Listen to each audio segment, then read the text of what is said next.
The Kronos array wasn't supposed to find anything dramatic.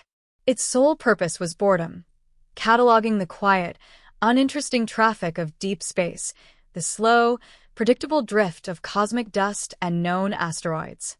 Dr. Elias Vance, Kronos's lead astrophysicist, often joked that his job was the ultimate sleep aid. But on a Tuesday afternoon, a moment before the clock ticked over to 1400 hours Greenwich Mean Time, the boredom ended. It died with a shriek of data that crashed Elias's monitor and sent every alarm indicator in the control room blazing crimson. The event wasn't a flare, a supernova, or a collision. It was a single, tiny, anomalous data point designated X7. Elias stared at the flashing vector on the holographic map. The caffeine headache he'd been nursing instantly vaporized by a shot of pure, ice-cold adrenaline. X7 wasn't traveling fast, it was traveling too fast. Not just fast in the context of known objects, but fast enough to violate every expectation of orbital mechanics. Its velocity was astronomical, its trajectory a precise, terrifying line aimed directly at the third planet from the Sun. Earth. Run the filter again. Reinitialize the mass calculation. Use the dark energy stabilizer parameters. Elias barked, his voice tight, cutting through the sudden silence of the dozen junior analysts who were now frozen at their stations. Now. A young analyst named Chloe, her eyes wide with fear mixed with disbelief, stammered, "Dr. Vance, the mass calculation, it's failing. The signature doesn't match anything. It's too dense. It's like a kilometer-wide chunk of pure neutron star material, but that's impossible, sir. The system must be corrupted." Elias knew the system wasn't corrupted. He'd built the system. Kronos wasn't reliant on visible light or radio waves. It used a radical new gravity wave lensing technique designed to map the subtle distortions of space-time. It was designed to find things that were invisible. X7 was the ultimate invisible monster, a solid, kilometer-wide object cloaked by an extreme gravitational distortion, moving like a bullet fired from a cosmic rifle. The gravity field around X7 was so intense, yet so perfectly compact, that it was effectively pushing aside light and energy, making it completely undetectable by conventional means. If this data were real, X7 would pass through the Earth's orbit in less than 72 hours. And if it hit, Elias didn't need to consult a simulation. A collision with an object of that density, even at the edge of the atmosphere, wouldn't be like the dinosaur killer. It wouldn't cause tsunamis or dust clouds. It would simply convert a significant portion of the planet into incandescent plasma. The impact energy would be equivalent to several million megatons of TNT. It was a planetary extinction event so complete, so instantaneous, that no one would even have time to feel pain. It would be the universe cleaning its slate. Elias pulled up the projected trajectory one final time. It sliced through the South Atlantic, directly into the populated eastern coast of South America, but the shockwave and atmospheric disruption would be global and terminal. He leaned back in his worn leather chair, the red emergency lights painting his face in urgent, frantic hues. He took a deep, shaky breath, fighting the urge to vomit. 72 hours. Chloe, pull up the communication protocols for Project SHIELD. Priority 1, code Red Alert. Elias commanded, his voice now flat, emotionless, the mask of a man facing the end of time. Chloe hesitated. "Sir, Project SHIELD hasn't been active in 20 years. It requires 3 separate clearances from 3 different global defense councils. We can't just..."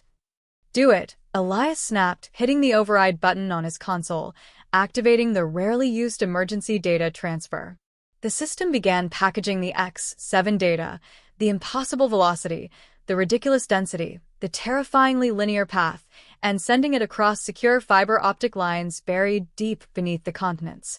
He watched the progress bar crawl, feeling the weight of the entire world, oblivious and arguing about traffic or politics, pressing down on his chest. He knew what would happen next. The defense councils would receive the data. They would review it. They would dismiss it. The readings were too extreme, too far outside established physics. They would assume, as Chloe had, that the Kronos array, Elias's pet project had finally gone haywire. They would initiate a slow, bureaucratic review process. They would take days. He had 72 hours.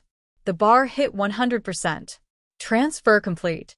Elias stood up, running a hand over his thinning hair. The control room was silent again, the analysts watching him, waiting for salvation, or at least instruction. He looked at the massive screen showing the Earth, blue, green, peaceful, and then to the tiny, malicious vector of X7. Now updated with fresh data, its time to impact dropping steadily. He knew he couldn't wait for permission. The world had just received its only warning, and it had dismissed it as a glitch. Elias had to find another way. He had to become the only human being in history to save 7 billion lives, not through diplomacy or military might, but through an act of impossible, unauthorized scientific defiance. The clock was ticking, and the world was still asleep. The whisper had been sent, and now he had to find a way to make it a scream. The fate of humanity rested on the shoulders of one man and a data anomaly no one else believed. He picked up a secure phone, dialing a number he hadn't called in decades. A number belonging to a man who might just be crazy enough to believe in an invisible killer comet. The fight to save Earth was beginning, and Elias Vance was the only one in the ring. The ring, however, was 500 million miles wide, and his opponent was a silent, speeding rock from the edge of the galaxy. The silence that followed the near-apocalypse was heavier than any storm. It was the silence of a world existing on borrowed time, unknowingly safeguarded by a lie. For Dr. Elias Vance, the burden of this silence was a living thing, a cold weight draped over his shoulders as he returned to his life, now fundamentally broken. He was a man who had seen the cosmic mechanism of death and then been forced to attend its funeral as a disgraced scientist. Elias had been formally censured by Central Command. His security clearance was downgraded, and the Kronos array, his life's work, was placed under the oversight of two bureaucratic auditors who understood spreadsheets better than space-time. They treated the array like a misbehaving child, constantly looking for the bug that had caused the global false alarm. Elias maintained his facade of regret and oversight failure, accepting the role of the reckless fool who got too excited by noise. His greatest difficulty was facing Chloe. She was the only other person in the Kronos facility who knew the truth, and the strain was visible in her perpetually exhausted eyes. They communicated in coded glances and oblique technical jargon. When the auditors were near, they discussed filtering anomalies and noise suppression. When they were alone, they simply stared at the tiny, black fragment of X7b, the silent proof of their impossible feat, locked away in Elias's safe. Chloe, however, refused to break. She was fiercely loyal, galvanized by the knowledge that she, too, was a hero the world would never thank. The day after the incident, Elias had received another call from General Thorne. Thorne hadn't asked for confirmation or details. The brief, violent global EMP from X7b's fragment was all the confirmation he needed. Thorne simply said, "They'll never stop looking for the failure, Vance. But they will never look for the success. Stay quiet. And stay ready." The stay ready part was the terrifying new reality. If X7 was real, if objects of non-Newtonian density and impossible velocity existed, then the cosmos was far more dangerous than anyone had dreamed. It meant Kronos wasn't a ghost hunter. It was a tripwire. And tripwires often snap more than once. 2 weeks into the special review, Elias found a message slipped into his briefcase, a burner phone number and a time for a meeting. The location, the old observatory overlook. Midnight. It was Thorne. Elias drove out under a sky blazing with disinterested stars. The observatory was a crumbling ruin on a remote peak, far from any monitoring station. Thorne was waiting, standing by a rusted telescope dome, a massive silhouette against the night. He looked older, heavier, the weight of their shared secret adding years to his face. "They've torn apart the data logs at Central Command," Thorne said without preamble, his voice a low, gravelly whisper carried on the cold wind. "They found the activation spike for Hammerhead. It's been officially explained as a power surge test during the decommissioning audit. A lot of paperwork was just burned, Elias. The bureaucracy saved us this time. They'll eventually realize a power surge can't fire a depleted uranium slug across 100 million miles, Elias replied, watching the distant city lights twinkle below, completely unaware of the knife edge they were living on. They won't, because Hammerhead's launch coils melted down immediately after the firing sequence. The power draw was too extreme for the aging system. They think the system failed just as it fired, which is why they're treating the whole event as a failed test, not a successful engagement. They've labeled the weapon system permanently volatile and are planning to scuttle the satellite in 6 months. Thorne paused, running a hand over the cold metal of the telescope. You broke the thing, Elias. You broke the only defense system we had. Elias felt a surge of cold guilt.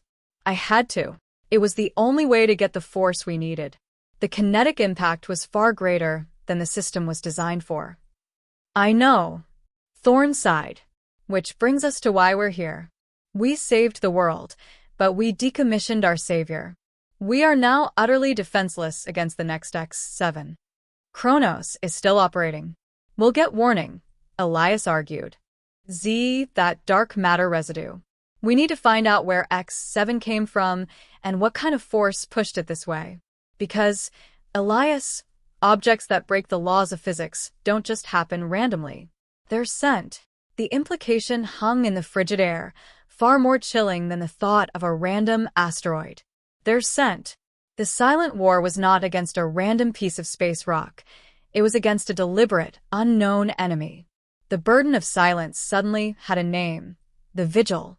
Elias looked at the black box, their new, unofficial communication link, and accepted the mantle. The real, unending battle had just begun. Elias Vance had always viewed his laboratory as a sanctuary, a quiet corner of the universe where the laws of physics made sense. But now, his private space in the Kronos facility felt like a bomb shelter. The atmosphere was thick with the paranoia of the 2 auditors hovering nearby and the crushing reality of the secret he held in his hand. The fragment of X7b lay secured inside a high-containment field on Elias's workbench. It was small, a mere pea-sized speck of obsidian, yet its presence warped the local magnetic fields so severely that his most sensitive instruments struggled to cope. The tiny rock was impossibly heavy, its mass defying its volume by orders of magnitude, the signature of non-Newtonian, dark matter-laced material. For days, Elias ran every non-destructive test he could conceive, working under the cover of a lengthy algorithm refinement project.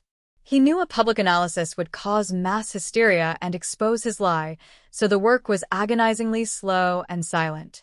He finally resorted to gravity wave microscopy, attempting to map the internal structure of the fragment.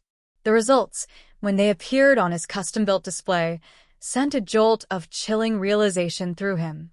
It wasn't just dense, it was engineered. The dark matter components were woven together in an intricate, repeating lattice, a structure so complex and mathematically precise that it could only be artificial. It wasn't a natural cosmic accident. It was a shell, a casing, a piece of deliberately constructed armor. It was absolutely sent, Chloe. Elias whispered into the air, knowing she was monitoring the display from her distant terminal. Thorne was right. This wasn't a meteor. This was ordnance. Ordnance designed to withstand the forces it would generate upon impact. Chloe typed back instantly via their encrypted chat, confirming the grim hypothesis. A deliberate kinetic weapon. The analysis confirmed the terrifying implication of Thorne's words. Humanity had narrowly survived the opening shot of a war it didn't even know it was fighting, against an enemy capable of bending gravity to its will. Meanwhile, hundreds of miles away, General Thorne was mobilizing his own silent army. He wasn't relying on government budgets or military infrastructure. He was trading on a lifetime of favors and the deep, silent loyalty of old soldiers and forgotten geniuses. Thorne spent his days in clandestine meetings in forgotten warehouses and sterile corporate apartments, speaking not of national security, but of the moral obligation to protect the unsuspecting world. His first key recruit was Dr. Anya Sharma, a brilliant, disgraced propulsion engineer who had been sidelined by Central Command years ago for advocating for radical, high-energy plasma drive technology.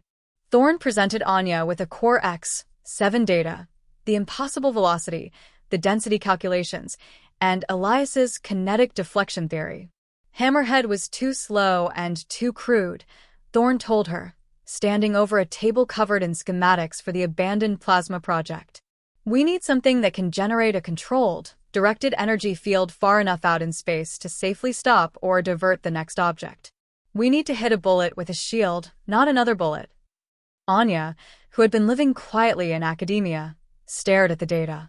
The numbers spoke a truth she had always suspected.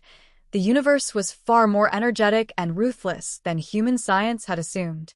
You're talking about building a non-kinetic deflector platform, General. It would require 10 times the power of the Hammerhead and a materials science breakthrough to contain the energy. It's a moonshot. We have 6 months until the decommissioned Hammerhead is scuttled and our last eyes in the sky are gone, Thorne stated grimly. We don't have time for a slow launch. We need to use what's left of the old satellite before they blow it up. We need to convert it from a cannon into a shield, using your plasma technology. Anya's eyes, dull from years of bureaucratic stagnation, suddenly ignited with purpose. I'll need resources. Private, untraceable resources. And a secure site to build the prototype coils. You'll get them, Thorne promised. Every dollar of my retirement fund. Every favor I can call in. We are Project Sentinel now. The shield that watches. Back at the Kronos Array, the vigil was about to be severely tested. Elias and Chloe were running a final data wash for the day, attempting to finalize the contamination report for the auditors, when the emergency override light on the array's holographic display, a light only they could see, flickered. New signature, Chloe breathed, her voice tight. Smaller than X7. Much smaller. Mass profile of maybe 50 kilograms, but the velocity is even higher. Almost instantaneous detection to impact range. Elias leaned over the display. The new object, designated Y1, was not aimed at Earth. Its trajectory was a perfect, calculated curve aimed precisely at Project Hammerhead, the old kinetic deflection satellite. It's a sniper round, Elias realized, his blood running cold. It's small enough to avoid detection until the last second, and it's meant to incapacitate. The entity that sent X-7 is actively monitoring the status of the only thing that could stop it. They know we broke Hammerhead, and they're coming to finish the job. Time to intercept is under 3 hours, Elias, Chloe reported, her fingers flying across the console. There's no time to call Thorne and no way to deflect Y1 without the Hammerhead coils being fully charged. Even if we had the codes, the satellite is in deep cooldown. Elias stared at the vector, the enemy's chilling intelligence now laid bare. They hadn't sent a second extinction-level event. They'd sent a silent, surgical strike to blind humanity. If Hammerhead was destroyed, the only asset they had in high orbit, the only platform Thorne could possibly convert into Project Sentinel, would be gone. The real, silent war had just intensified, and the enemy was 3 steps ahead. We have to try to warn them, Elias said, reaching for his burner phone. Thorne needs to know they're coming for our eyes in the sky. If Hammerhead is scuttled, we lose the launch platform for Project Sentinel. This isn't just about losing a satellite, it's about losing our future defense. The burner phone in Elias's hand felt impossibly heavy, a lifeline to the future of humanity, yet utterly useless for the problem at hand. With the auditors just 2 rooms away, he couldn't use the dedicated satellite downlink Thorne had provided. The transmission would be immediately triangulated. He rushed back to his office, the fragment of X-7B still radiating its impossible coldness from the workbench. Chloe's frantic message was pinned to his monitor. Y1 trajectory locked. Impact site, Hammerhead's primary stabilization ring. The enemy knew exactly where to strike to guarantee total structural failure. Elias dialed Thorne's burner phone number, using the facility's internal phone system for a brief, landline-to-satellite hop, a maneuver that would leave a temporary, untraceable echo. Thorn, Elias hissed, skipping all formalities. Code, Y1. Kinetic kill vehicle aimed at Hammerhead. Time to impact, 2 hours, 47 minutes. They know the satellite is our only remaining high-orbit platform. On the other end, General Thorn was in a secure, shielded warehouse with Dr. Anya Sharma, surrounded by half-built plasma coils and schematics. The news landed like a lead weight. Y1. Thorn's voice was gravelly, strained. They're confirming our worst fear. They're intelligent and they're actively monitoring. Can you deflect it? Impossible, Elias snapped. Hammerhead's coils are dead, remember? We broke them. We have no kinetic force, and the system is in deep shutdown. If we fire anything, it'll be a wet firecracker. Anya snatched the phone from Thorn. Dr. Vance, this is Anya Sharma. We can't stop the bullet, so we must move the target. Hammerhead needs to be somewhere else when Y1 arrives. Can you remotely dump the primary battery bank? A full power drain might trigger a minor, uncontrolled orbital slump. Just enough to throw off the impact calculation. Elias stared at the Y1 vector, its precision terrifying. Y1's guidance is too fine. A slump won't be enough. But if I dump the power, the satellite's attitude control will temporarily shut down. It will start to tumble. That changes the impact coordinates every millisecond, making a surgical hit impossible. Tumble it is, Thorn cut in, his voice hardening with resolve. Anya will start running the burn calculations for the Sentinel platform, assuming we can save the hull. Elias, you have to initiate the power dump now. The command has to come from the old frequency, and Central Command has disabled all outgoing transmission capabilities on Kronos. Elias realized the audacity of the task. He was being asked to hack a decommissioned military asset using a civilian listening array, the very array the auditors were currently scrutinizing.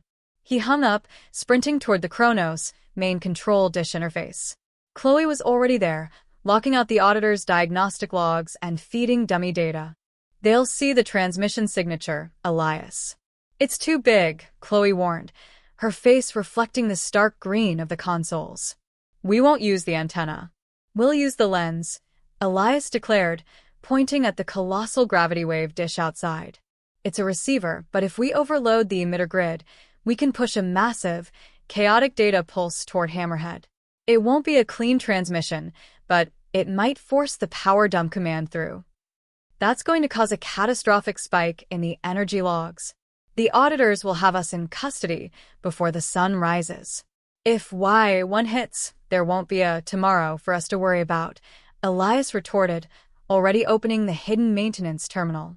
I need you to open the lens power grid. Give me exactly 20 seconds of maximum unregulated current. I will package the emergency power dump and tumble command into a single, brute force burst. Chloe nodded, her fear replaced by a cold focus. 20 seconds. Ready on my mark.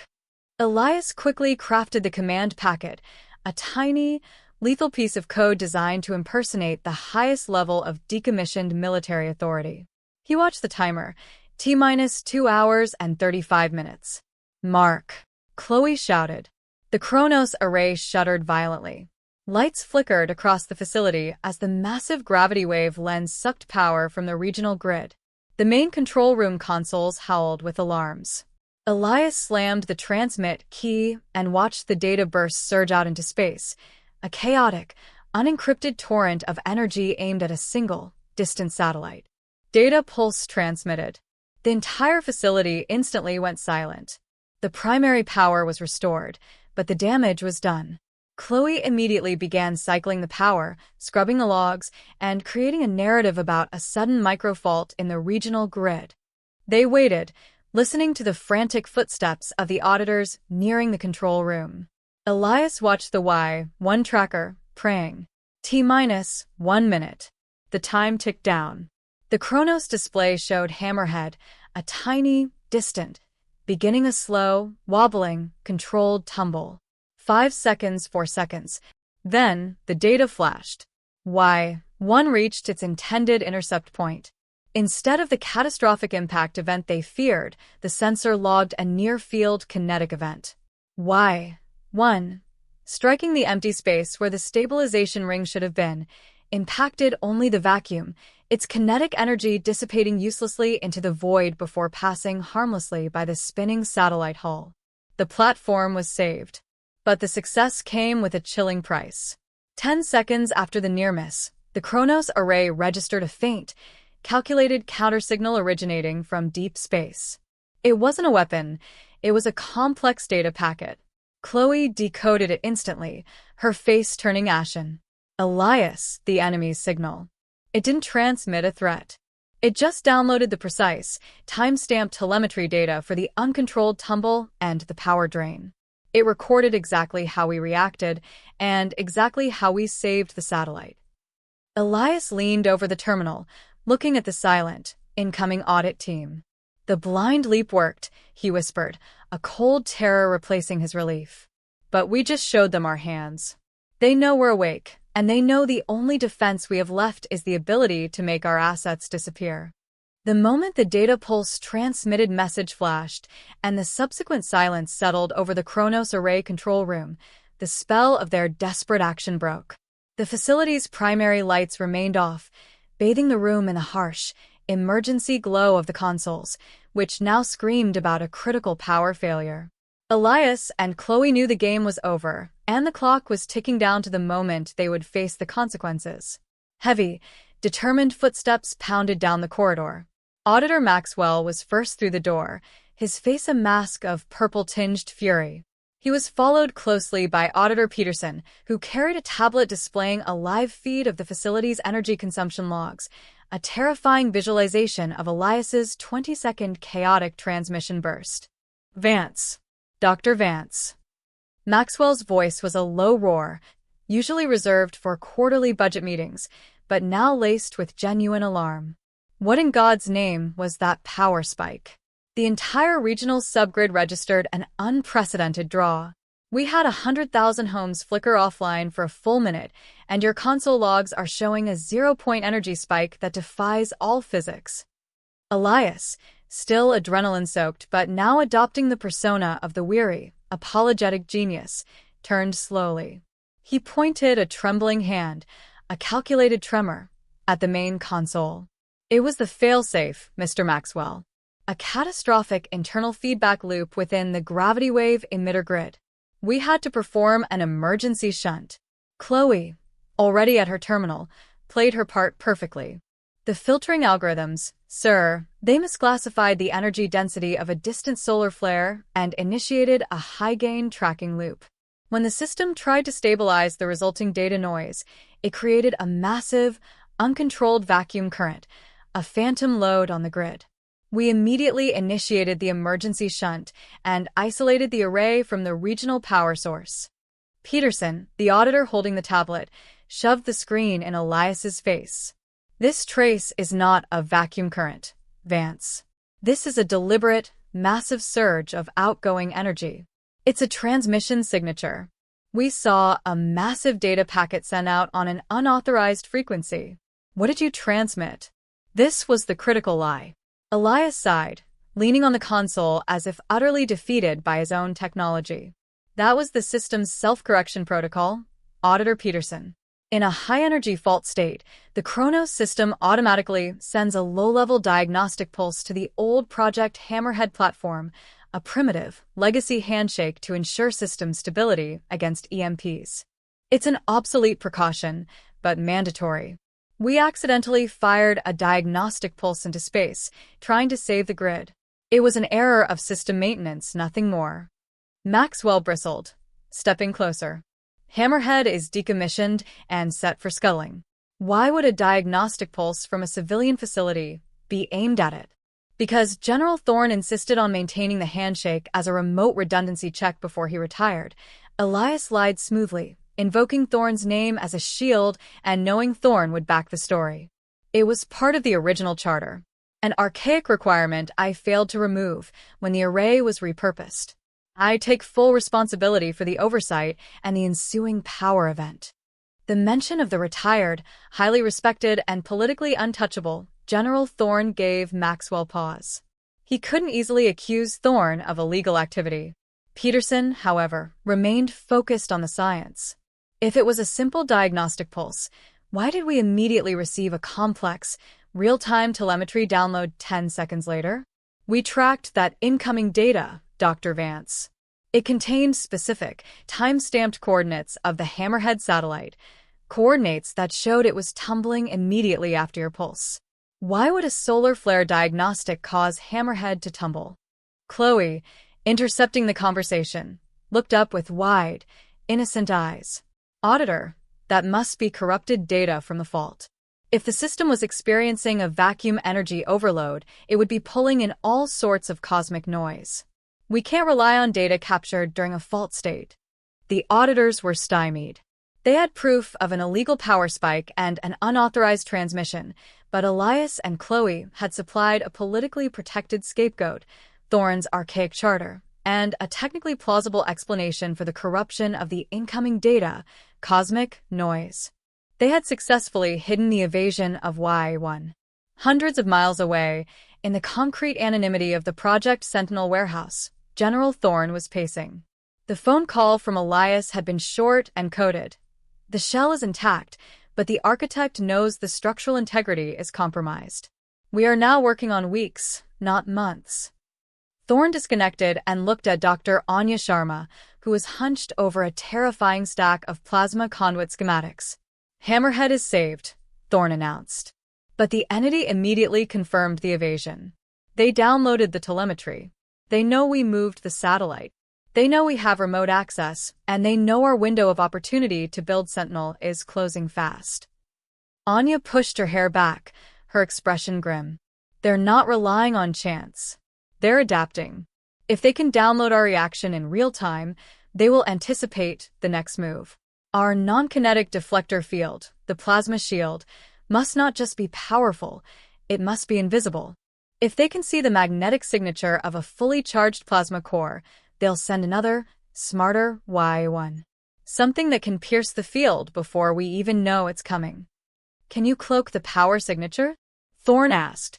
Cloak the energy signature of a controlled fusion reactor?